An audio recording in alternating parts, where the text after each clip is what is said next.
સુરતના defence tech startup inside એફપીવીએ ભારતીય સેના માટે અત્યંત ટૂંકા ગાળામાં એટલે કે માત્ર 60 દિવસમાં 100 ઘાતક સ્વદેશી કામિકાઝે ડ્રોન તૈયાર કરી સંરક્ષણ ક્ષેત્રે સૌથી ઝડપી ડિલિવરીનો નવો રાષ્ટ્રીય વિક્રમ સ્થાપ્યો છે, જે કલાકના 250 કિલોમીટરથી વધુની ઝડપે દુશ્મન પર ત્રાટકવા સક્ષમ હોવાની સાથે વિદેશી હથિયારોની સરખામણીએ અત્યંત સસ્તા અને આત્મનિર્ભરતાનું પ્રતીક બન્યા છે।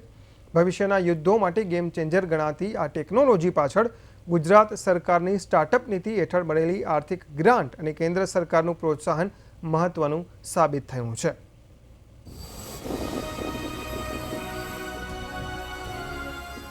સુરતના એક ડિફેન્સ સ્ટાર્ટઅપે ભારતીય સેના માટે માત્ર 60 દિવસમાં 100 સ્વદેશી કામિકાઝે ડ્રોન તૈયાર કરીને સંરક્ષણ ક્ષેત્રે સૌથી ઝડપી ડિલિવરીનો નવો રાષ્ટ્રીય રેકોર્ડ બનાવ્યો છે।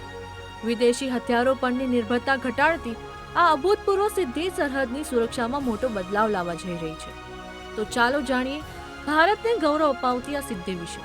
આત્મનિર્ભર ભારતના સંકલ્પને સાકાર કરતા સુરતના ડિફેન્સ ટેક સ્ટાર્ટઅપ ઇનસાઇડ એફપીવીએ ભારતીય સેનાને 2 મહિનામાં 100 ઘાતક સ્વદેશી ડ્રોન સોંપીને નવો ઇતિહાસ રચ્યો છે।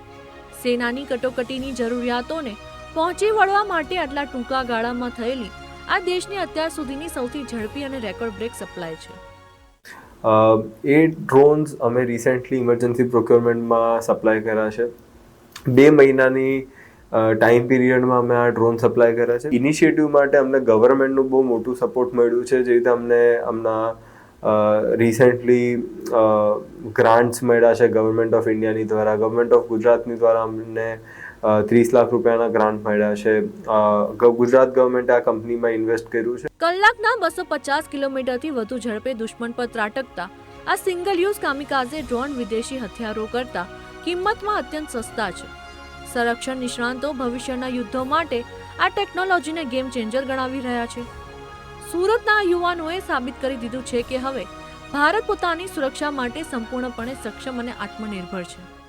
एफपीवी ड्रोन और कामिकाज़े ड्रोन आने वाले युद्धों के अंदर बहुत ही ज़्यादा इफेक्टिव होंगे, आवश्यक होंगे, particularly in the advance stage and at the terminal stage. આ મોટી સફળતા પાછળ કેન્દ્ર સરકારના પ્રોત્સાહન ઉપરાંત ગુજરાત સરકારની સ્ટાર્ટઅપ નીતિ હેઠળ મળેલી આર્થિક ગ્રાન્ટ અને સીધા રોકાણની મહત્વની ભૂમિકા રહી છે। સરકારી પીઠબળ અને સ્થાનિક હુનરના સમન્વયથી આ નવયુવાનો સેના માટે આટલું મોટું લક્ષ્ય સમયસર પૂરું